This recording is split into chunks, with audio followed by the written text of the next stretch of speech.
পরাস্ত হয়েও বল্লাল তার লক্ষ্যে স্থির। কৃষকে জব্দ আর গোবিন্দপুরকে ধ্বংস ও করবেই। গোবিন্দপুরের শান্তি নষ্ট করার পথে প্রথম বাধা কৃষ। যতক্ষণ না আমি ওকে জব্দ করতে পারছি, আমার শান্তি নেই। মাখি, এই মাখি, বলি কোথায় গেলি? বলুন ওস্তাদ, কি হলো? গোবিন্দপুরের কি সংবাদ এখন?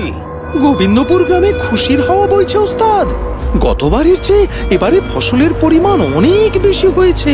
কিছু একটা করুন। সে কি, ফলন বেশি হয়েছে? ঠিক আছে, কিন্তু সে ফসল তো এখনো কাটা হয়নি।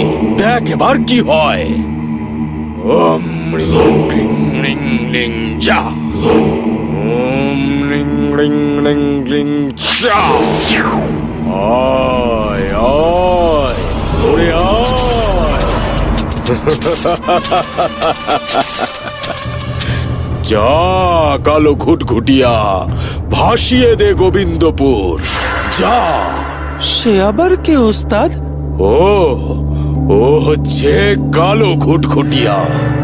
বৃষ্টি নামিয়ে ভাসিয়ে দেবে গোবিন্দপুর। ফসল কাটার হবে না। ওরা কাঁদবে আর আমি হাসবো।